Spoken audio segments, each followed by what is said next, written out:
Venezuela's socialist youth march against the threats from Colombia as military exercises continue along the border. The number of people officially missing in the Bahamas after Hurricane Dorian comes down from 2,500 to 1,300. And protesters in Sudan demand the prosecution of soldiers who killed demonstrators earlier this year. Hello and welcome to Telesur English. I am Estefania Bravo. This is from the South. Students have taken to the streets in Venezuela to condemn the threat of attacks from Colombia. Members of the Venezuelan Socialist Party youth and other social movements marched through the center of Caracas to the presidential palace. They expressed support for Venezuela's sovereignty and for the military exercises ordered by President Nicolás Maduro along the border with Colombia. They said President Iván Duque has been seeking a pretext to attack Venezuela. Our correspondent Leonel Retamal was at the march in Caracas and has the details. We are here at the march which is making its way through the streets of Caracas. It is making the 11th anniversary of the youth wing of the United Socialist Party of Venezuela. It was created in 2008 by President Hugo Chavez to develop young leaders to strengthen the Bolivarian revolution. The young people here are involved in many different areas of political and social activity. They say this is a march for peace and against the sanctions and blockade imposed on Venezuela. They are emphasizing their message of peace to coincide with the military exercises underway on the border with Colombia for the various acts that we know have taken place there, trying to provoke some kind of conflict. They are expressing their solidarity and friendship with the people of Colombia. They say they are the generation of the future, and although they have had to confront the most difficult situation yet with the economic blockade, they insist they remain committed to the Bolivarian revolution, and they will continue to study and mobilize to carry this process forward. A video has emerged that appears to establish a clear link between the Venezuelan opposition figure Juan Guaidó and Colombian paramilitaries. The pictures filmed on the 23rd of February this year show Guaidó running across the border bridge from Venezuela into Colombia. He is escorted by a group of men who have been identified as members of the Rastrojos, one of the right-wing paramilitary groups operating in the region. At the time, Guaidó was under a court order not to leave Venezuela. President Nicolás Maduro referred to the video of Guaidó at the end of the youth march. Yesterday, we saw clearly demonstrated the links between Colombian drug traffickers and the Venezuelan right wing. There are the pictures. Nobody can deny it. Did you see it? The video of the self-proclaimed Guaidó with 3 drug dealers on the border with Colombia. Paramilitary killer drug dealer. Venezuela's foreign minister has strongly condemned sanctions imposed by the U.S. against several countries. Speaking at the United Nations in Geneva, Jorge Arreaza called for the creation of a treaty to defend the UN Charter, which prohibits the imposition of unilateral sanctions.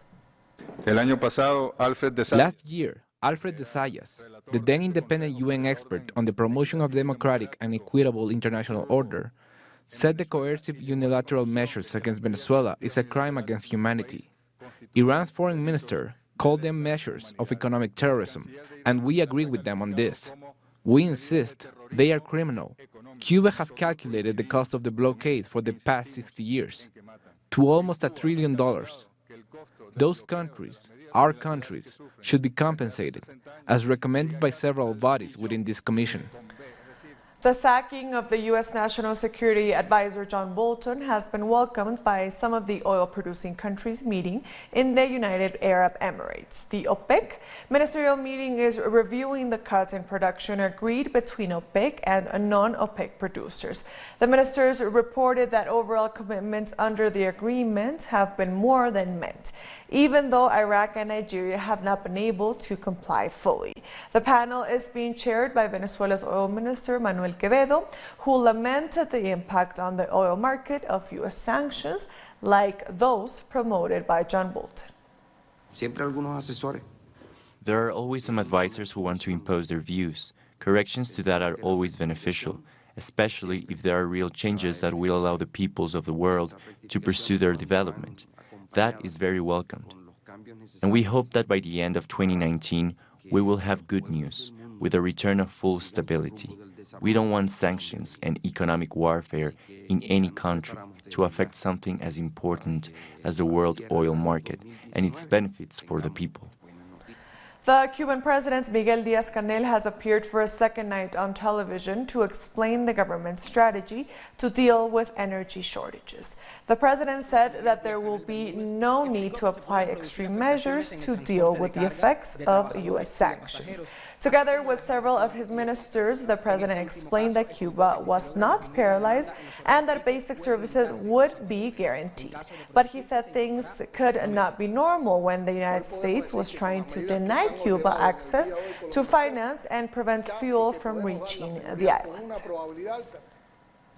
Moving on, United States President was met with protests on his first visit to the city of Baltimore since making negative remarks about the city. 2 months ago, Trump described Baltimore as a disgusting rat and rodent-infested mess, adding that no human being would want to live in the city. Protesters marched in the streets chanting slogans against Trump's hate speech and discriminatory tendencies. Migrants and human rights activists in Mexico have said the U.S. Supreme Court ruling that allows the Trump administration to deny asylum at the southern border is a huge blow to migrants. They said the new rule totally disregards the safety, health, and legal rights of migrants who are in desperate need of assistance. The rule prevents migrants from applying for asylum if they pass through another country on their way to the U.S. I think it will be very difficult for Mexico to give asylum to many people because the situation here. You know, the country is not wealthy, and these people arrived to Mexico with the purpose of crossing to the United States. Their intentions is not to stay in Mexico, so I don't know how they will take this or what decisions are they going to make. The people who we are on the process for asylum, I think it will be denied. I don't know. That's what we are understanding. Mexico's government has asked the United States government to do more to stop the illegal trafficking of weapons into its territory. Mexico's foreign minister revealed that Mexico asked the United States government to give arms trafficking the same priority that they are giving to the migration issue.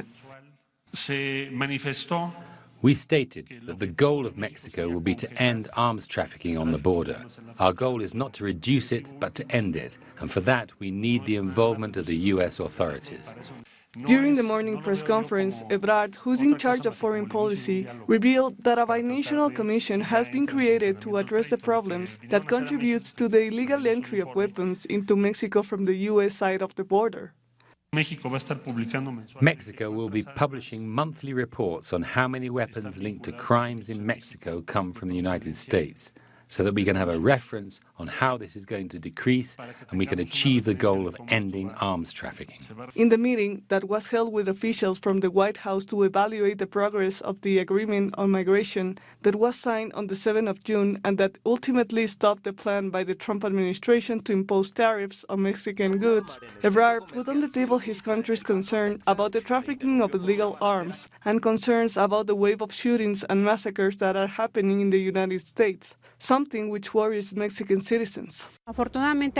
Fortunately, here in Mexico there are cases, but there is not much information about that. To avoid those kind of cases, there has to be control over the weapons that enter the country. According to official figures, every year 200,000 weapons enter Mexican territory, 70% coming from the United States, 41% of them originating from the state of Texas, where in early August, 8 Mexicans were killed in mass shooting. There are close to 10,000 armories in the regions bordering Mexico, and everyone can easily access weapons there because you don't need many requirements. You can just go to a gun shop and buy a gun. This is so because of the laws on the buying and selling of weapons. These laws are a result of the influence of the North American National Rifle Association. Those guns end up in hands of the organized crime groups, and since the implementation of the Cold War against drug trafficking, they have triggered a wave of violence that has resulted in an average of 2,500 murders every month since the start of 2019. Coming up, at least 10 people killed in Mozambique during a stampede at a campaign rally. Don't go away.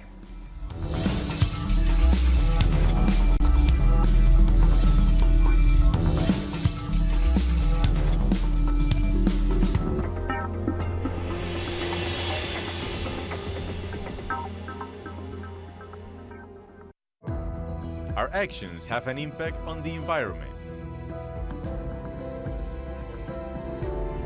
It's our responsibility to change for the sake of our planet. Let's be part of this transition. Watch, preserve, and protect your Earth. Green Zone. Wednesdays, only on Telesur.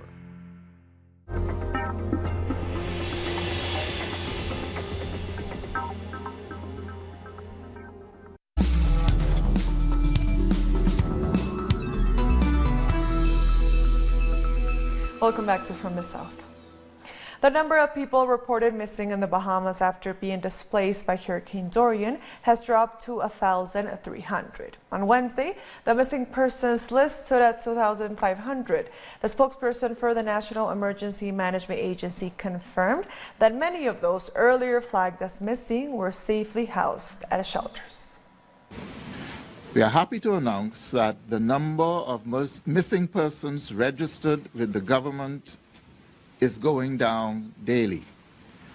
After beginning the process of cross-referencing the different databases, and you would have heard from Ms. Curry of the Bahamas Red Cross that they are also collecting data.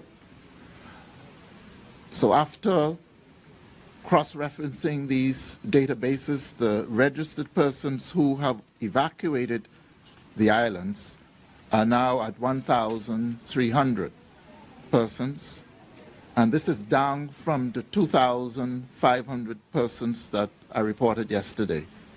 This process is slow. We haven't made much progress from the 50 that we give you, and we will continue to do our very best. In major disasters,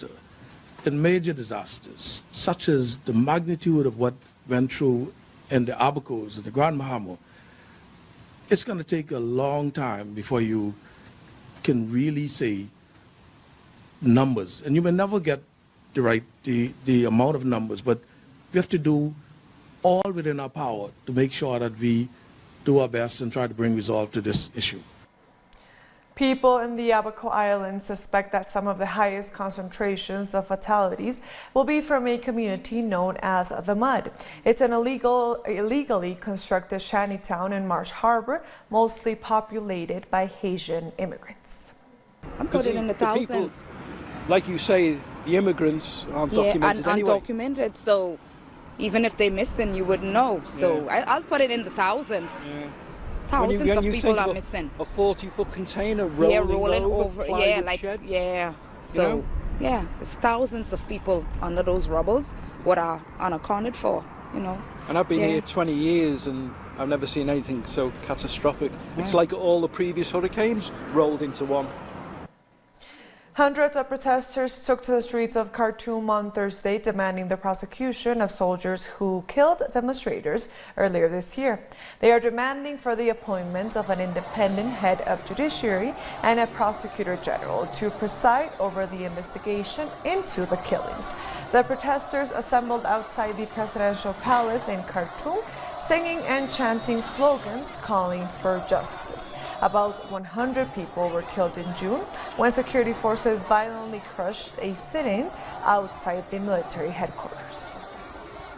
And still in Sudan, Prime Minister Abdallah Hamdok has paid a state visit to South Sudan to cement the newly signed plan for peace talks with rebel groups. Hamdok met with his South Sudanese counterpart Salva Kiir and discussed a roadmap on strengthening peace in the neighboring countries.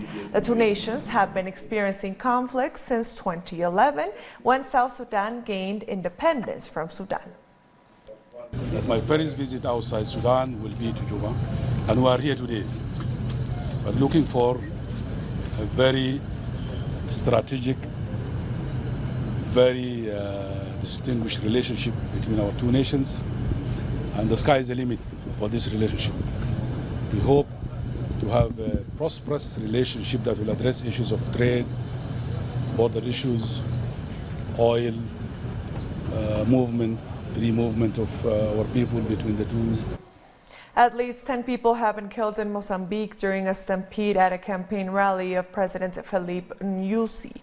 According to the country's health authorities, 98 others sustained serious injuries as a huge crowd attempted to leave the stadium at the end of the rally in the northern city of Nampula. The dead include 4 men and 6 women. The Interior Ministry said a commission of inquiry will be established to investigate the incidents. Thousands have thronged the Harare Stadium, where Zimbabwe's former president, Robert Mugabe, was lying in state. This amid reports of a tug-of-war between his family and the government over where he will be buried. His relatives say the president's wish was to be buried in his rural community, while the government is reportedly insisting on burying him at the country's hero's shrine.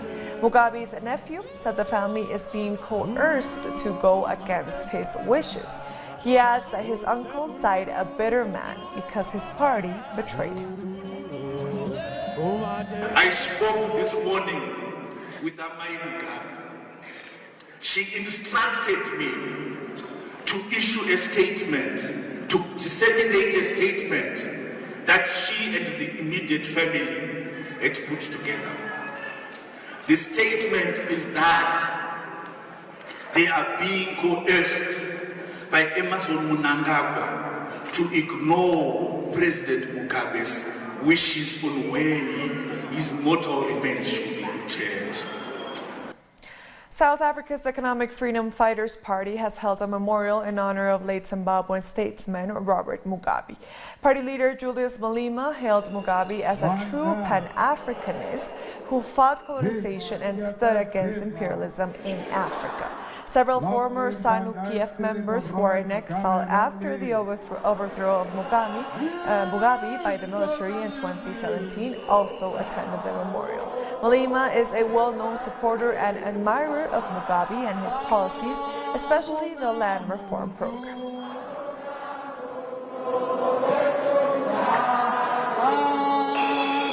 Today they say Zimbabwe is in trouble and the trouble of Zimbabwe is caused by Mugabe. Is not true. Who caused the problem of Syria? Who caused the problem of Libya? Who's causing the problem of Venezuela, Afghanistan and Iraq?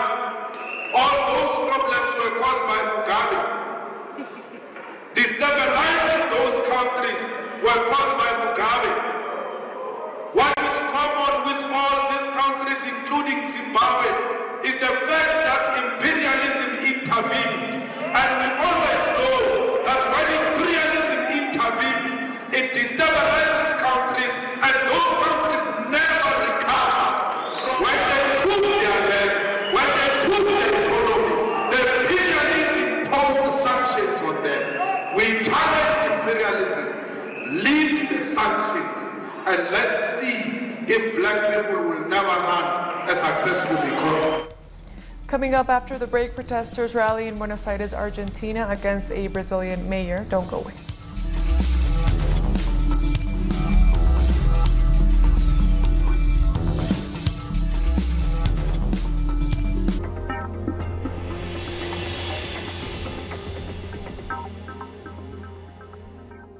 We are present at every event where our nations are staring. We believe in a new global vision, united in every broadcasting. We keep expanding our horizons and working on a closer and better communication. Now, in Grenada, Telesur, the news source from South America and the Caribbean.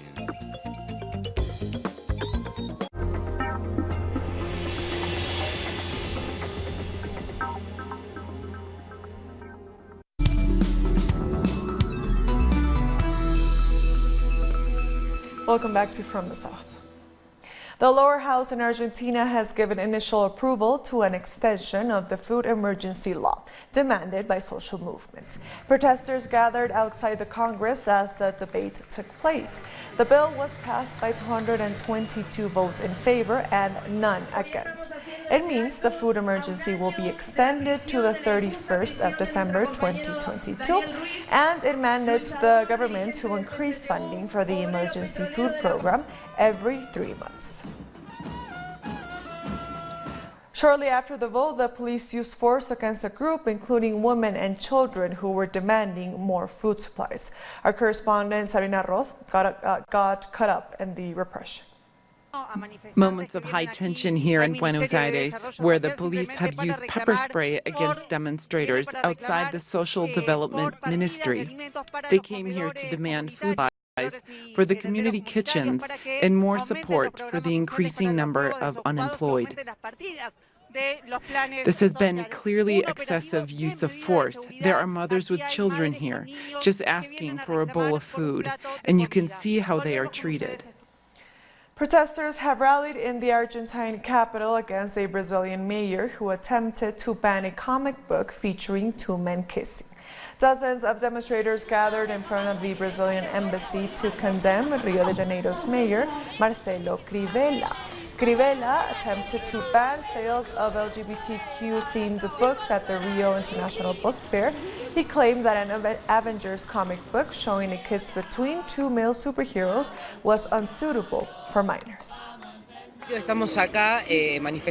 We are here protesting because it's not the first time that one of these acts of hate and institutional violence from the Bolsonaro government has happened, but also because of the constant oppression that the LGBTQ community is suffering in Brazil.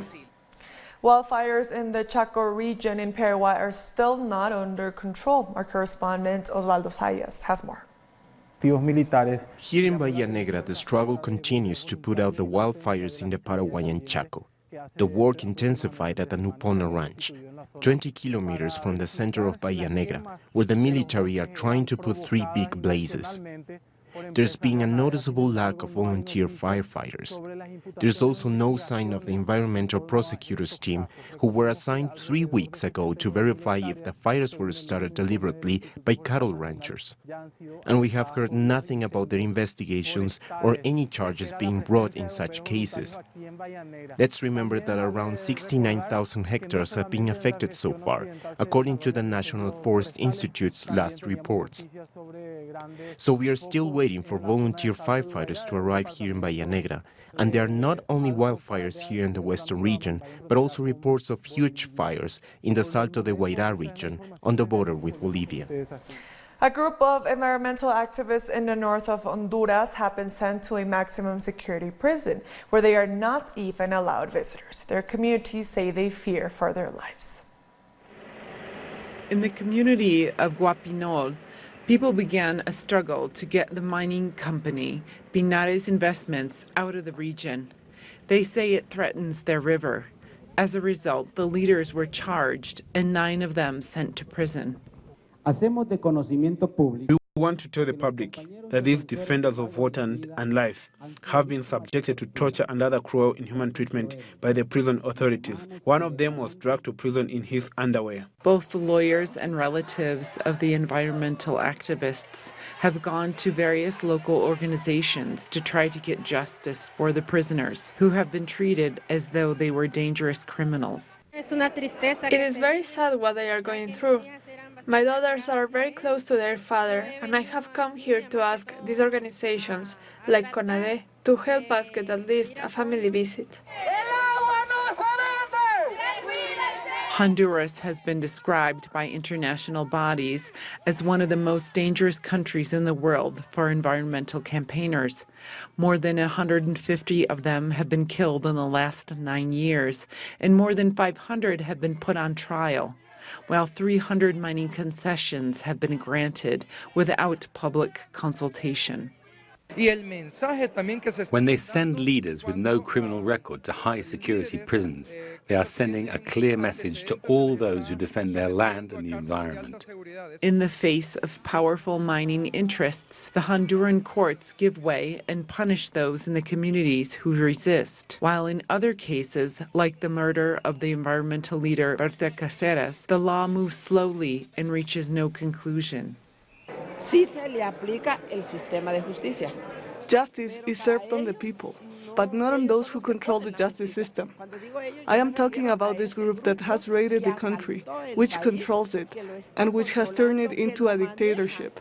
On top of these 9 prisoners from Guapinol, 4 environmental defenders have been killed in recent months in the Garifuna community of Cuyamel, also in the north of the country. Heavy flooding caused by torrential rains has forced dozens of residents from their homes in southern Spain. Firefighters and military personnel rescued workers and residents who had been trapped on highways in the southern town of Orihuela. Southern Spain has been overwhelmed by torrential rains since last week. Schools have been suspended and authorities have warned residents to stay indoors as more rainfall is expected on Friday. We have been incommunicado since this morning. The storm came and flooded all the streets. It seemed like a river. I've never seen anything like that before. Water almost got inside the house. We had a bad time, but well, at the end they rescued us. There are only 2 northern white rhinos left in the world, but now scientists have successfully fertilized 2 embryos, which might help save the species. The 2 embryos are now preserved in liquid nitrogen and will be transferred into the 2 female northern white rhinos living in Kenya for surrogacy. The animals, Naji and Fatu, are currently under 24-hour guard in Old Pejeta Conservancy. The last male northern white rhino died last March at the age of 45. And with that story, we've come to the end of this news brief. These and other stories, as always, find them on our website at telesurenglish.net. And also join us on social media. We are on Facebook, on Twitter, and on Instagram. For Telesur English, I am Estefania Bravo. Thank you for watching.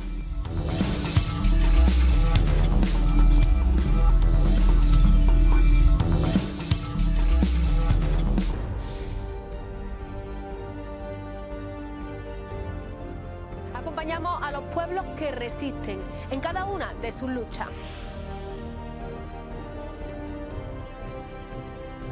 Somos esa ventana que se abre para visibilizarlos entre fronteras.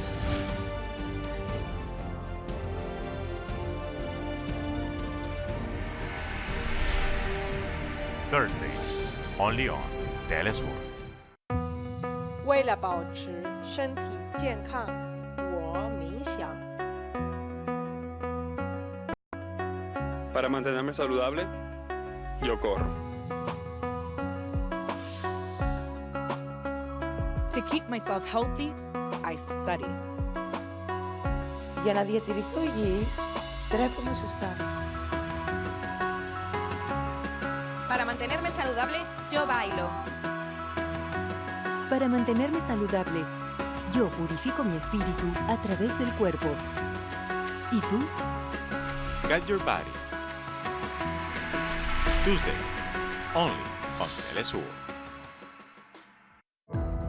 Our actions have an impact on the environment. It's our responsibility to change for the sake of our planet. Let's be part of this transition. Watch, preserve, and protect your green zone. Wednesdays, only on Telesur.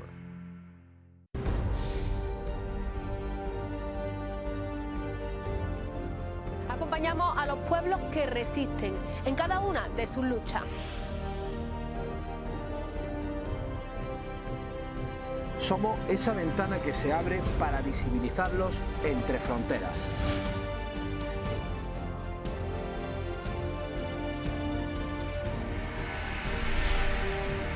Thursdays, only on Telesur. A review of the world news that investigates, incites analysis, and induces